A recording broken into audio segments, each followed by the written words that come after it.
Le 3 octobre dernier, Ford Motor Belgium avait convié ses clients fleet, mais aussi des concessionnaires et partenaires loueurs, à venir découvrir l'ensemble de sa gamme.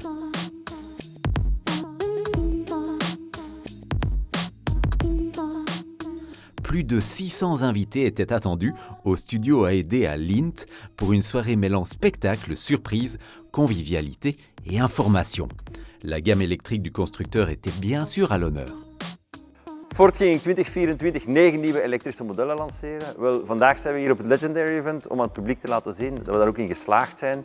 We hebben ondertussen hier de nieuwste utilitaire voertuigen, van onze kleine Courier tot onze 2-ton die volledig geëlektrifieerd is. En dan hebben we ook van de kleine Gen E Puma die vandaag zal gelanceerd worden, tot de Mach-E. En daartussenin hebben we nog de twee sterren van de avond vanavond. Dat is de Explorer en de Ford Capri. Ce sont les nouvelles ambassadrices de la gamme Ford. Une gamme qui s'étoffe ainsi d'un Explorer, fidèle aux racines de la marque, mais développé selon des standards européens.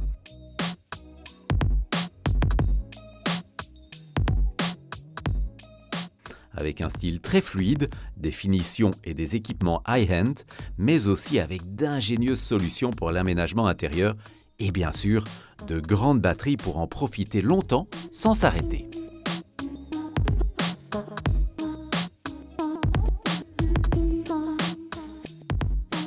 Grand frère de l'Explorer, le Ford Capri du 3e millénaire reprend cette même recette, mais sous les traits d'un SUV coupé à 4 portes.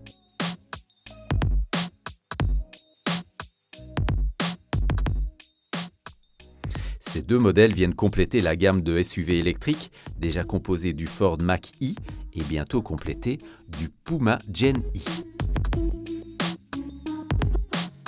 La gamme zéro émission de Ford continue donc de s'étoffer dans un contexte fiscal qui reste favorable à l'électrique.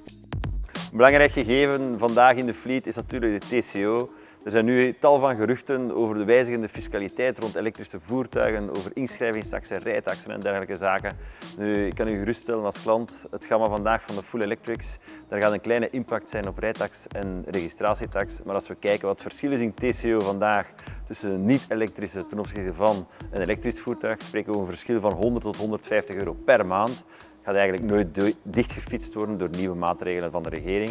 En ze hebben zich ook geëngageerd om ervoor te zorgen dat de elektriciteit ook goedkoper gaat worden. In totale TCO-impact zal verwaarloosbaar zijn. Dus ons gamma is er helemaal klaar voor en wij kijken er alvast uit om jullie met heel veel plezier onze wagens te laten testen.